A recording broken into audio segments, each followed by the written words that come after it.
Hi hello, this is from Christ mystery. ഇന്നത്തെ വിശേഷം മൂട്ടിപ്പഴത്തിൻ്റെതാണ്.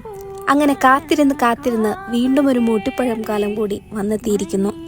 പച്ചമൂടിയ ഞങ്ങളുടെ കാടുകളെ വർണ്ണശബലമാക്കാൻ ചുവന്ന് പഴുത്ത് അതിമനോഹരിയായി അവൾ പൂത്തലഞ്ഞു. പിന്നീടങ്ങോട്ട് കാത്തിരിപ്പായിരുന്നു.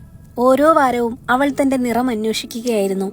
അങ്ങനെ മലയണ്ണാന്റെയും മ്ലാവിൻ കൂട്ടത്തിന്റെയും പ്രത്യേക ശുപാർശ പ്രകാരം അവൾ തന്റെ നിറം കണ്ടെത്തി. ചുവന്ന സുന്ദരിയായി രസമുകുളങ്ങളെ നാണം കൊള്ളിക്കുന്ന കടുത്ത പുളിരസം ഉപേക്ഷിച്ച് അവൾ തന്റെ കാടിന്റെ മക്കൾക്കായി ഫലങ്ങളിൽ മധുരം നിറച്ചു. അത്ഭുതവും കൗതുകവും ഒരുപോലെ തോന്നുന്ന ഒരു പ്രത്യേക നിൽപ്പാണ് അവളുടേത്. മൂട്ടിമരങ്ങളിൽ സാധാരണയായി താഴ്ഭാഗങ്ങളിലാണ് അധികവും ഫലങ്ങൾ കായ്ക്കുക.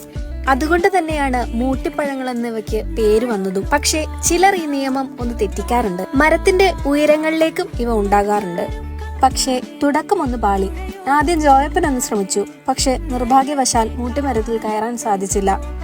എങ്കിൽ അത്രക്കായോ എന്ന് പറഞ്ഞ് ഉണ്ണിച്ചേട്ടായി വന്നു. പരിശ്രമം പാഴായില്ല. അങ്ങനെ ഞങ്ങളും മൂട്ടിമരങ്ങളുടെ ഉയരത്തെ കീഴടക്കി. ഇപ്പോൾ എന്നെ കേൾക്കുന്ന നിങ്ങൾ വിചാരിക്കും മൂട്ടിലുള്ള പഴങ്ങൾ പറിച്ചാൽ പോരെയെന്ന്. പക്ഷെ അതിനുമുണ്ട് കടമ്പകൾ. മൂട്ടിമരങ്ങളിൽ താഴ്ഭാഗത്തായി മറ്റൊരു കൂട്ടരും പ്രശ്നക്കാരാണ്. അത് നമ്മുടെ കട്ടുറുമ്പ് കൂട്ടമാണ്. പാവങ്ങൾ, അവരും ഭൂമിയുടെ അവകാശികളല്ലേ. അതുകൊണ്ട് അവരുടെ കട്ടുകഴപ്പുള്ള കടികൾ ഏറ്റുവാങ്ങാതെ ഈ മൂട്ടിപ്പഴത്തിനെ നമുക്ക് സ്പർശിക്കാനാവില്ല. അല്പനേരത്തെ വേദനയാണെങ്കിലും ഉറുമ്പിൻ കുഞ്ഞന്മാരുടെ വീറും വാശിയും അത്ര ചെറുതല്ല കേട്ടോ.